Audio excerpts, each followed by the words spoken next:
They said the billionaire's daughter would never be married. Not because she lacked beauty. Bally's face was the kind that could still hearts and stop conversations. Not because she lacked character. Her kindness was the reason strangers often wept in gratitude. And certainly not because she lacked wealth.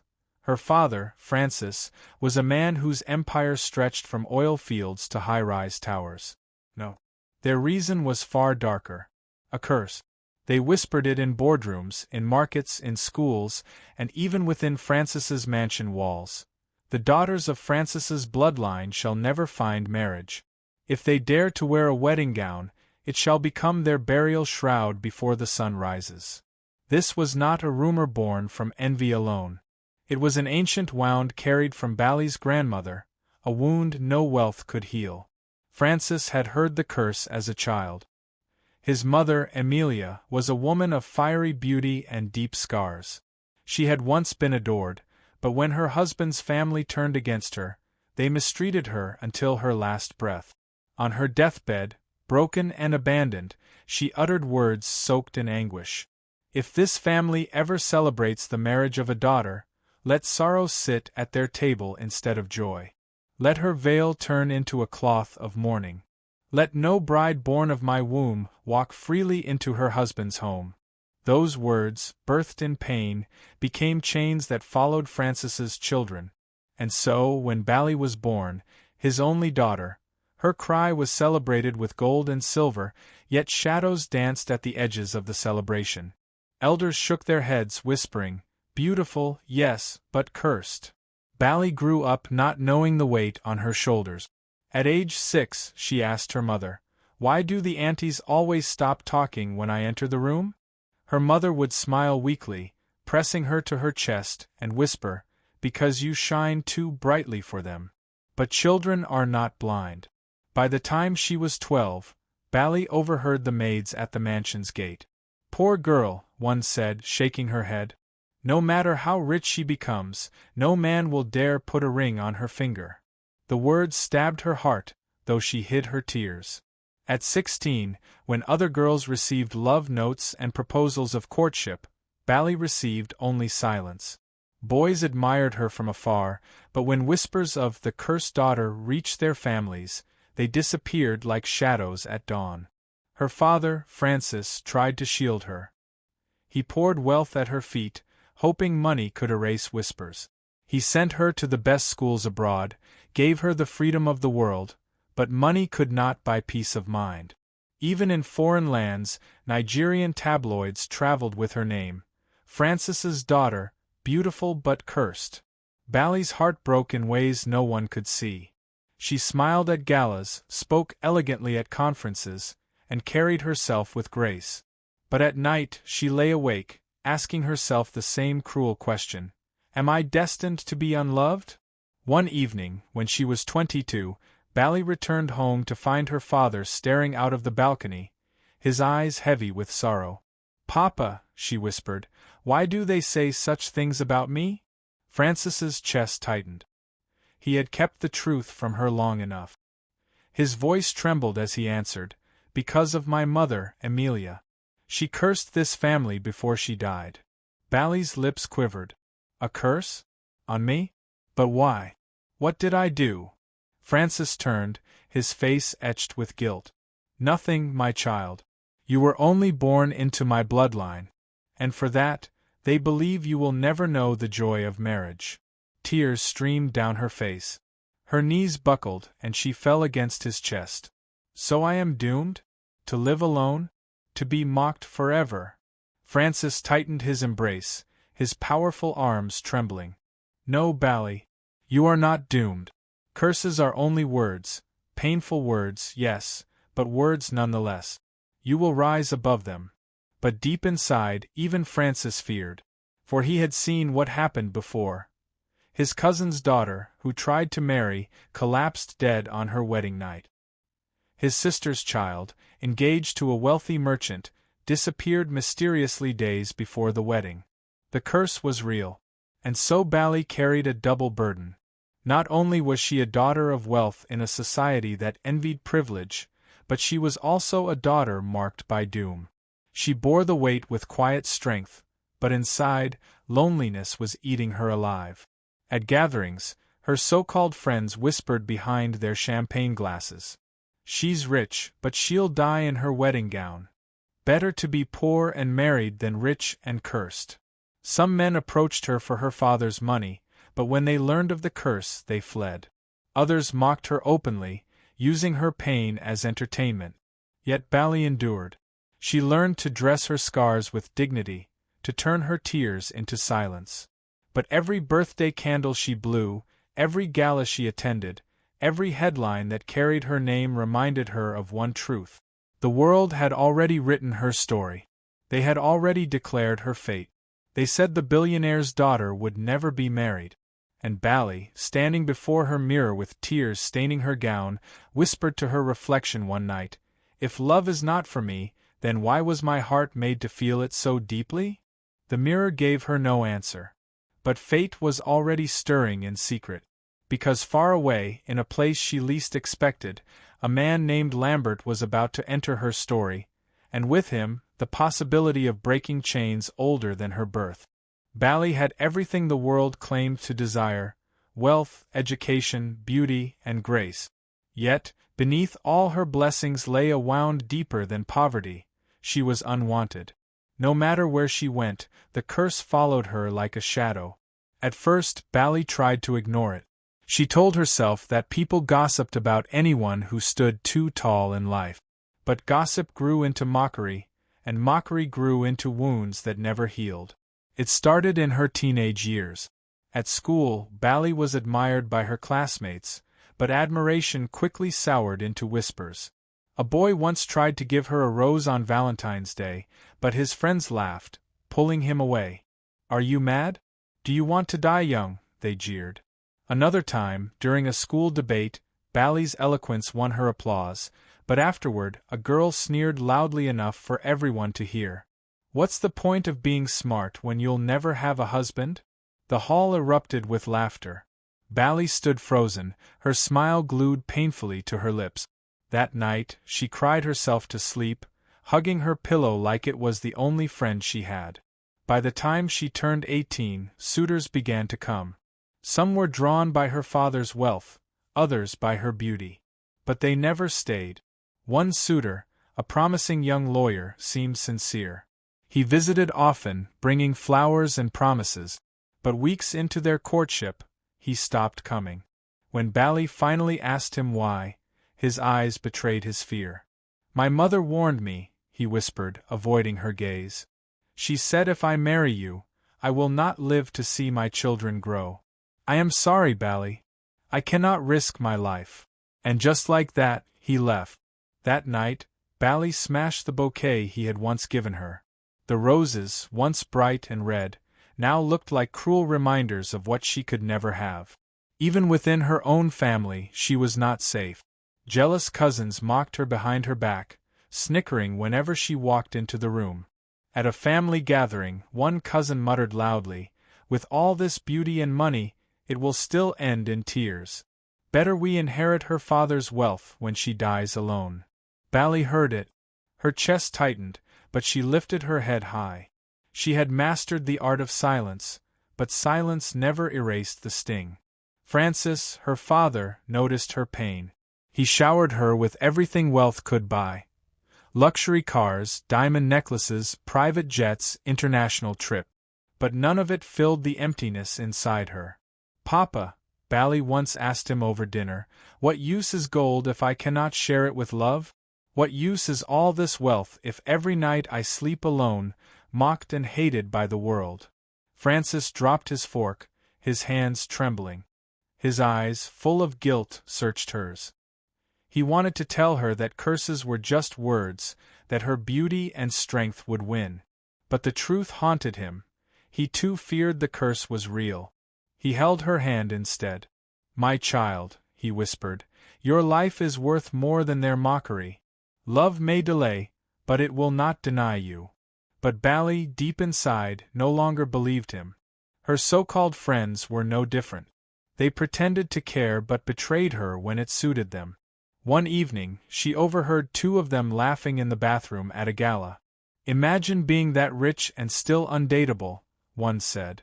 The other replied, I would rather be poor and married than wear diamonds alone like her. Their laughter echoed against the marble walls. Bally locked herself in a stall, covering her mouth so no one would hear her sobs. She had thought they were her friends. Instead, they were only spectators in her suffering. The media was crueler. Headlines blazed, Billionaire's daughter beautiful but doomed. Some blogs joked, apply to be Bally's boyfriend, but make sure your will is ready. On social media, trolls mocked her with memes, writing, wedding dress or coffin? Each headline was a dagger to her heart. She avoided reading them, but even in silence, the world's laughter reached her ears. The loneliness was unbearable. There were nights she sat by her window, staring at the stars, whispering to herself, Am I cursed to be the richest orphan of love? She longed for companionship, not money, not titles, not fame. Just someone to hold her hand without fear, someone to whisper to her without mockery, someone who saw Bally the woman, not Bally the cursed heiress. But each time she hoped, hope betrayed her. One evening, during a charity gala hosted in her father's honor, a young businessman boldly walked up to Bally. His confidence stirred whispers in the crowd. He smiled warmly at her and asked, May I have this dance? Bally hesitated, her heart pounding. For once, maybe fate was being kind. She took his hand, and together they glided across the marble floor. Cameras flashed, eyes followed, and for a brief moment, Bally felt alive. But midway through the dance, the man's phone buzzed. He glanced at the screen, and his smile faded. His grip loosened. I have to go, he stammered. Bally frowned. Did I do something wrong? He shook his head, guilt in his eyes. No. But I just received a message from my mother. She said if I stay with you, I will not see tomorrow's sun. I cannot disobey her. He let go of her hand and walked away, leaving Bally stranded in the middle of the ballroom as all eyes pierced her with silent pity. Her heart shattered into pieces too many to count. That night, Bally locked herself in her room and broke down completely. She cried until her throat ached, until her eyes swelled shut. God, she whispered between sobs, why was I born to be mocked? Why was I given a heart that longs for love, only to be denied it? Her sobs shook the mansion walls, but no one answered. Not even the God she prayed to seemed to hear. Yet, fate was listening. Because in the shadows of her despair, somewhere far from her world of wealth and curses, Lambert was already on a path that would cross hers. He would not come with gold or fear. He would come with something far rarer, genuine love. And when he did, Bally's story would begin to change forever. Bally was 25 when she first saw him. The mansion was buzzing with activity that afternoon. Francis's company was launching a new project, and the estate had been transformed into a place of celebration. Dignitaries, journalists, and workers moved about, preparing for the grand announcement. Bally stood on the balcony, watching with the disinterest of someone who had seen too many grand events, too many smiling faces that hid cruel whispers. But then her eyes found him. He wasn't in a suit like the other men. He wore a simple white shirt tucked into well-pressed trousers. His dark skin glistened faintly with sweat under the sun, but his posture carried a quiet confidence. His name was Lambert. He wasn't born into wealth. He wasn't draped in designer labels or driving flashy cars. He was an engineer, one of the lead minds behind the project Francis was unveiling. He spoke to his team with authority, but there was no arrogance in him. His smile, when it appeared, was warm and unguarded, unlike the polished, fake grins Bally was used to. For the first time in years, Bally's chest fluttered. Later that evening, when the event had begun, Bally descended into the crowd. She hated these gatherings but forced herself to attend. It was expected of Francis's daughter. Her gown sparkled like moonlight, her beauty undeniable. Eyes followed her, as they always did, some with admiration, others with pity, and many with mockery. She passed Lambert by accident. He was adjusting some last-minute equipment near the stage. Their eyes met for a brief second. Most men stared at her with awe or greed, but Lambert's gaze was different. It was steady, respectful, and curious. He looked at her as though she were not a billionaire's daughter or a cursed heiress, but simply a woman. "Good evening, Miss Bally," he said softly, his voice deep and calm. She paused, startled. Few dared to approach her so directly. "Good evening," she replied, her voice carrying a note of surprise. For a moment, they stood in silence. She waited for him to say something foolish, like most men did, something about her beauty, her wealth, or her father's empire. But instead, he simply smiled and returned to his work. It intrigued her. In the days that followed, Bally found herself noticing Lambert more often.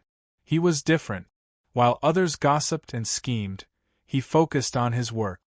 He was brilliant, innovative, and unshaken by the grandeur of the billionaire's world. One afternoon, when she found him alone in the garden checking the estate's solar panels, she approached. "You work too hard," she said, her voice lighter than usual. Lambert looked up, startled but smiling. "And you walk too silently. I almost thought you were a shadow." She laughed softly, the sound surprising even herself. Few people made her laugh anymore. They talked briefly that day, about books, about work, about nothing and everything. For the first time in a long time, Bally felt seen. But whispers are faster than light. Soon, people noticed Bally's interest in Lambert. And the warnings began. One of the maids pulled Lambert aside one morning. "Sir, don't let her smile trap you. She is cursed. Do you want to die young? Don't play with your life." At the construction site, his colleagues teased him. "So you want to be the billionaire's son-in-law? Better write your will first." Even his own family caught wind of it. His mother called him in tears. "Lambert, please," she begged, "don't let that girl ruin you. People have tried before. Where are they now? Dead or missing? You are my only son. Stay away from her." The fear was real, and it gnawed at him. But each time he remembered Bally's laughter, her quiet sadness beneath the glitter, he couldn't walk away. Bally, too, faced opposition. Her friends mocked her openly. "Bally, don't tell me you've lowered yourself to a worker now? An engineer? Really? Do you want to kill him with the curse too?" Her cousins laughed cruelly. "He'll run away just like the others. Or maybe he'll die before the wedding. That's your fate." But Bally did not flinch this time.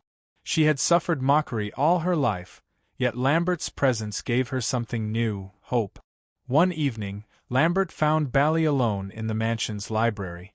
The glow of a chandelier softened her features, but her eyes were heavy with unspoken sorrow. "Why do you always look like you're carrying the world on your shoulders?" he asked gently. She hesitated, then sighed. "Because the world has already written my story.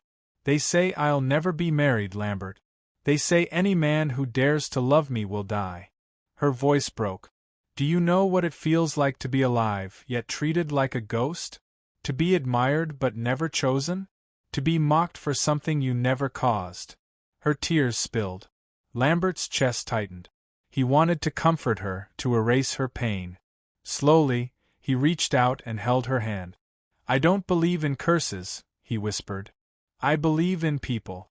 And I see you, Bally. Not your father's wealth, not the rumors, not the shadows. You." Her breath caught. No man had ever spoken to her like that. But love born in forbidden soil never grows without resistance. The very next day, rumors spread like wildfire. "Bally has found a new victim." Newspapers ran scandalous headlines. "Billionaire's daughter sets eyes on employee. Will he survive?"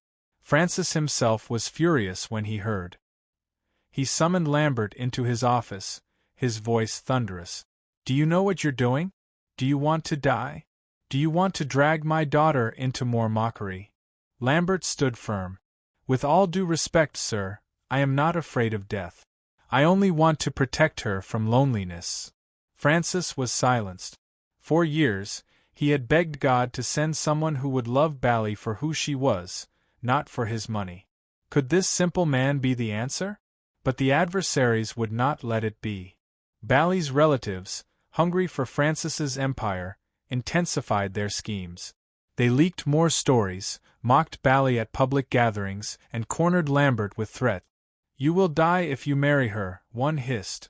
"And when you do, we will inherit everything you thought you were protecting."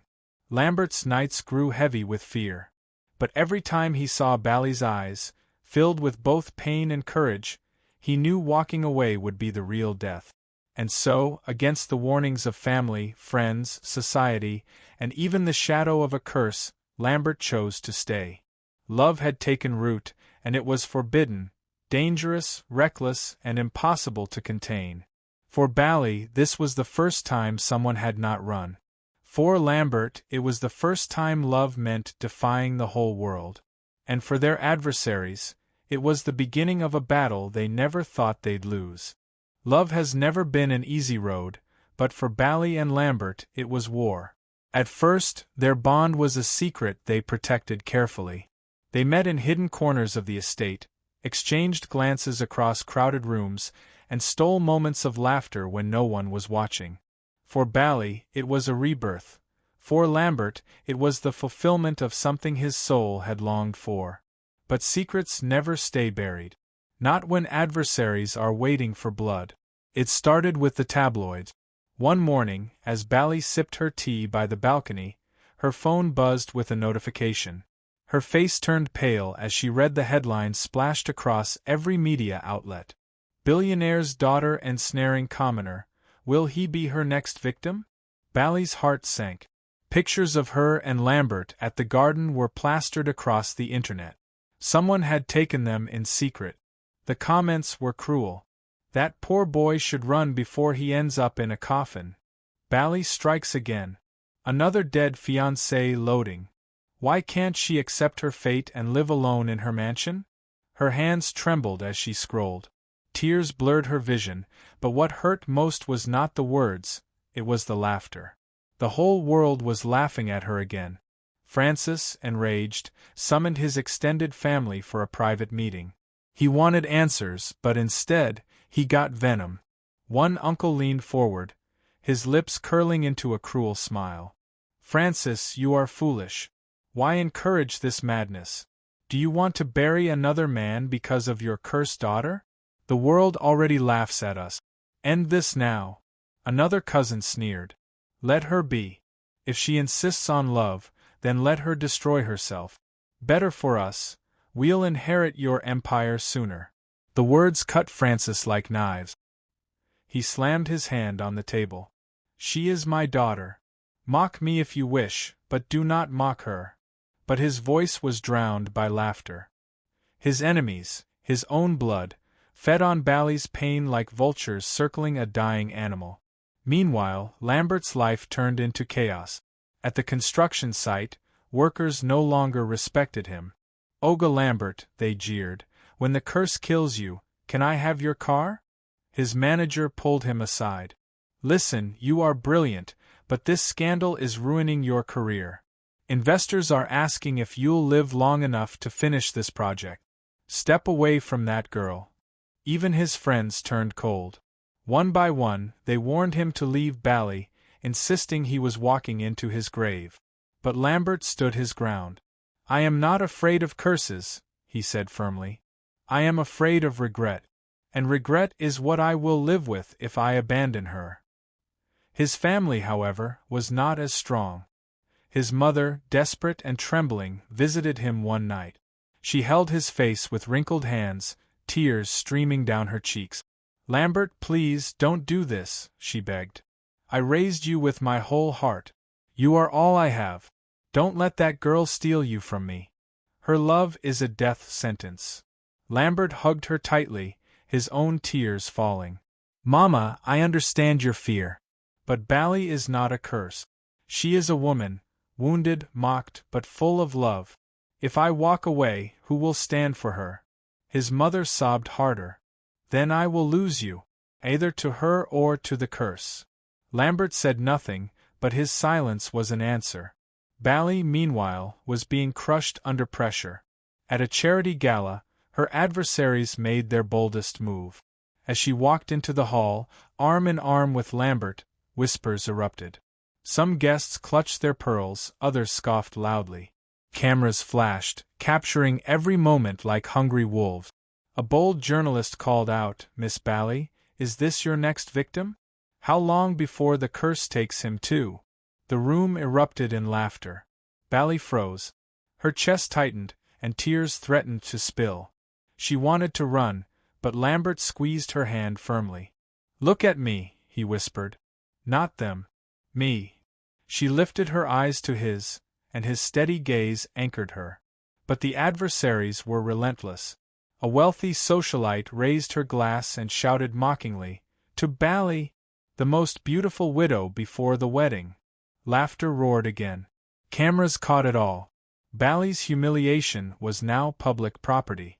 That night she collapsed in her room, sobbing uncontrollably. Her mascara smeared across her cheeks, her gown torn from where she had gripped it too tightly. "God," she cried into her pillow, "why did you give me this heart if all I was meant to do was suffer? Why does the world hate me so?" Her sobs echoed through the mansion until Francis himself came to her side. He sat beside her, his old eyes brimming with guilt. "My daughter," he whispered, "I failed you. I should have broken this curse long ago." Bally lifted her swollen eyes to him. "Papa, is it true? Will Lambert die if he marries me?" Francis's face twisted with pain. "The curse was born from injustice. My mother's last words were poisoned with grief. But curses are not eternal. They can be broken by truth, by love, by sacrifice." "Then why has no one broken it?" she whispered. "Because," Francis said slowly, "no one has ever loved deeply enough to fight for it." Bally sat in silence, her heart pounding. Could Lambert be that man? The thought both terrified and strengthened her. The next morning, as the sun rose, Lambert knocked gently on her door. She opened it, her face still pale from crying. "I heard everything," he said softly. "The whispers, the curses, the threats. Bally, if you tell me to leave, I will. But if you let me stay, I will fight with you until the end." Her lips trembled. "You don't know what you're saying. People have died." "I don't care," Lambert cut her off, his voice firm. "I would rather die fighting for love than live a long life full of fear." Her tears fell freely, but this time, they were not of despair, they were of hope. For the first time, Bally believed the curse might not be stronger than love. But the adversaries were not finished. Their next plan was far more dangerous than mockery or headlines. They were going to sabotage the one thing Bally held dear, her wedding dreams. And in their schemes, they did not care if lives were destroyed. Because when envy and greed marry curses, destruction always follows. The date was set. The invitations had gone out. The mansion of Francis, the billionaire, was ablaze with activity. But beneath the beauty and glamour, there was a weight that pressed on everyone's chest. The world had heard the whispers. The headlines screamed it louder than drums. "The billionaire's daughter who cannot marry. Will Lambert survive the night? The cursed bride of Francis." Guests did not attend to celebrate. They came to watch. They came to see if the curse would strike as the old tales had warned. Bally stared into the mirror, her wedding dress glittering like diamonds scattered across heaven's floor. Yet her eyes were red from sleepless nights. Her hands trembled as her maid fastened the veil. Her father Francis entered quietly. He had grown older overnight. The billionaire who once commanded empires with his voice now looked like a man begging heaven for mercy. "My child," he whispered, placing his hand on her shoulder, "no matter what happens today, you must know, you are already my pride. You have fought battles even kings could not endure. If this curse is real, I will bear it with you." Tears rolled down Bally's face, but she forced a smile. "Father, today I refuse to fear. Today I will stand. I will marry Lambert, and let heaven itself decide." The church was packed. Billionaires, politicians, and even enemies of Francis filled the pews. Cameras flashed like lightning. But behind every flash was a mocking thought. Let us see if she makes it to nightfall. Lambert stood at the altar, his face a mixture of boldness and trembling. His mother had cried all night, begging him not to go through with it. But Lambert had told her, "If love cannot break this curse, then what can? Let me be the man who proves them wrong." The organ sounded. Bally walked down the aisle, each step echoing like thunder. People held their breath. Some even counted her steps, as if expecting her to collapse before reaching the altar. But she reached Lambert, and he held her hands firmly. The vows were spoken, voices steady despite the storm in their souls. "I, Lambert, take you, Bally, to be my wife in life, in death, in curse, in blessing." The priest hesitated before pronouncing them man and wife, his lips trembling. But when he finally said, "You may kiss the bride," the church erupted in gasps. The kiss lingered, not out of romance alone, but defiance. Bally and Lambert kissed as if to say to the curse itself, "Do your worst." Evening came. The world waited. The adversaries sharpened their tongues, ready to sing, "We told you so." Bally and Lambert were escorted into their private suite. Francis sat alone in his study, unable to rest. His enemies whispered among themselves, "By morning, she will be a widow. The curse never fails. Let us see if the groom wakes up." The night stretched endlessly. Each tick of the clock was a dagger in Francis's chest. Midnight passed. Then 1 o'clock. Then 2. Still silence.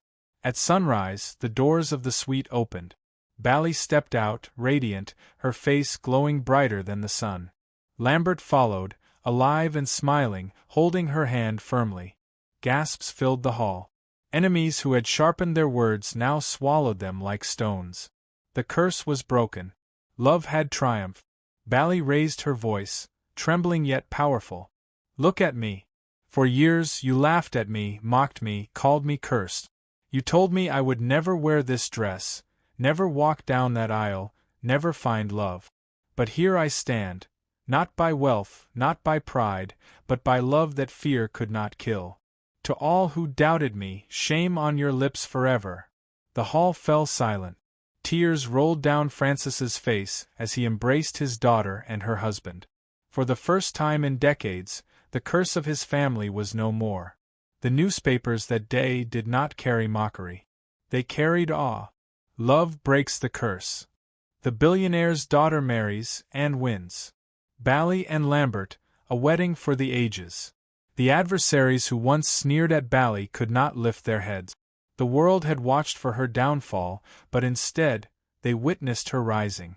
And so, her wedding became a testimony that curses may last years, but true love, unshaken, will always outlive them. The morning after the wedding became a sunrise the world could never forget.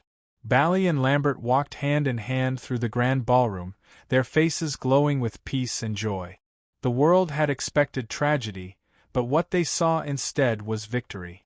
Francis, the billionaire once tormented by whispers of his cursed bloodline, stood tall again. He raised his hands, his voice breaking as he addressed the sea of faces gathered. "Look at my daughter! Look at what love has done! For years you mocked her, called her cursed, doomed her to loneliness. But love has silenced the lie. Love has crushed the curse." Tears filled Bally's eyes as she turned toward the crowd, the very people who had mocked her since childhood. Some lowered their heads in shame. Others tried to smile, pretending they had always believed in her. But the truth was written on every face. They were wrong and she had won. Days later, Bally began something no one expected. She stood before hundreds of young women, some rich, some poor, all scarred by mockery and rejection, and spoke with a voice that carried fire and gentleness together. "They said I would never be married," she began, "because of a curse I never chose. Maybe you've been told you are too ugly, too poor, too broken, too unwanted. Maybe they told you your life would end in shame. But hear me, no curse is stronger than love, no mockery is louder than faith. I found my husband because I refused to give up on myself. And so will you." The room erupted in sobs. For the first time, Bally was no longer the billionaire's daughter trapped by her family's shadows. She was a light for others, proof that rejection does not define destiny. Francis, once weighed down by his father's sins, now walked with freedom. He no longer feared the curse, for it was shattered by his daughter's courage. Looking at Lambert, he declared before family and friends, "This young man did what billions could not. He believed in my daughter when the world mocked her. He is more than a son-in-law. He is the son my heart has longed for." Lambert bowed his head, tears streaming. "And Bally, she is the treasure of my life. I did not marry her for wealth or name. I married her because I cannot breathe without her." The adversaries were silent. Relatives who once spread gossip slunk away, avoiding Bally's gaze. Neighbors who had laughed when suitors left now clapped awkwardly, their envy eating them alive. The loudest enemies, the very ones who had bet against her marriage, were now humiliated by their own words. The curse had not only been broken, it had been buried forever. And Bally, who once cried herself to sleep, now walked with her head high, not in pride, but in dignity. The marriage of Bally and Lambert blossomed into a testimony. The same newspapers that once mocked her now ran stories of inspiration. Social media buzzed with her wedding photos, and a single caption repeated everywhere: "Love wins. Always." Bally's life was no longer defined by shadows, but by a light so bright it could not be hidden. And so, Bally stood once more before the cameras, her voice steady but full of passion. "They said I would never be married. They said my life would end in shame. But love rewrote my story. If you are watching this, I need you to know, your story is not over. Don't let their laughter bury your hope. Don't let their curses steal your future. If love found me, it will find you too. Share this story because someone you know needs to hear it. Someone you love is crying in silence, believing the lies spoken over them. Let them know the truth. Curses break, shame ends, and love always wins." Her words echoed, carried like fire through hearts across the world. And thus, Bally's triumph became more than a wedding. It became a movement, a testimony, a living proof that when the world says, "Never," heaven whispers back, "Watch me."